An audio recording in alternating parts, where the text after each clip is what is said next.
இன்னைக்கு என்னோட ஃபேவரட்டான மூஸ் ரெசிபி பண்ண போகிறேன். ரொம்ப டேஸ்டியாக இருக்கும், ரொம்ப சிம்பிளாகவும் பண்ணலாம். இந்த டேஸ்டியான மேங்கோ மூஸ் எப்படி செய்கிறதுன்னு இந்த வீடியோவில் பார்க்கலாம். ஃபர்ஸ்ட் 2 மாம்பழம் மிக்ஸி ஜாரில் போட்டு நல்லா ஸ்மூத்தாக அரைச்சி எடுக்கலாம். நல்லா ஸ்வீட்டாக இருக்கிற மாம்பழமாக பார்த்து வாங்கிக்கோங்க. அடுத்தது க்ரீம் ரெடி பண்ணலாம். அதுக்கு ஒரு பவுலில் 1/2 கப் விப்பிங் க்ரீம் எடுத்திருக்கேன். க்ரீம் நல்லா சீக்கிரம் விப் ஆகுறதுக்கு இந்த பவுல் க்ரீம் நல்லா ஜில்லுன்னு இருக்கணும். இந்த மாதிரி க்ரீம் நல்லா விப் பண்ணதுக்கு அப்புறம் நம்ம அரைச்சி வச்சிருந்த மாம்பழம் சேர்த்து மிக்ஸ் பண்ணலாம். நல்லா மிக்ஸ் பண்ணதுக்கு அப்புறம் இதில் இனிப்புக்காக கண்டென்ஸ் மில்க் ஆட் பண்ணுறேன். உங்களுக்கு எவ்வளோ இனிப்பு வேணுமோ அதுக்கேற்ற மாதிரி கண்டென்ஸ் மில்க் ஆட் பண்ணிக்கோங்க.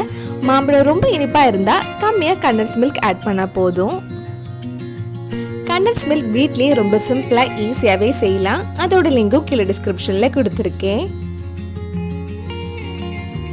இது ஆல்மோஸ்ட் ரெடி ஆயிடுச்சு. இனி இதை சர்விங் பவுலுக்கு மாற்றலாம். க்ரீம் இதில் ஆட் பண்ணதுக்கு அப்புறம் ஒரு 10 நிமிஷம் ஃப்ரீசரில் வச்சிருங்க.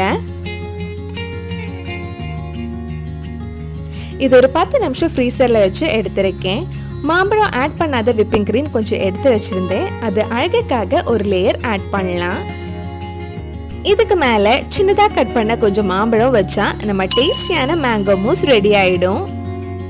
இது 2 மணி நேரம் ஃப்ரிட்ஜில் வச்சதுக்கப்புறம் சாப்பிட்லாம். இல்லைன்னா 10 நிமிஷம் ஃப்ரீசரில் வச்சுருங்க.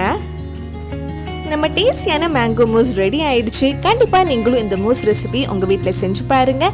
பிடிச்சிருந்தா இந்த வீடியோவை லைக் பண்ணுங்கள், உங்கள் ஃப்ரெண்ட்ஸ் அண்ட் ஃபேமிலிக்கு ஷேர் பண்ணுங்கள்.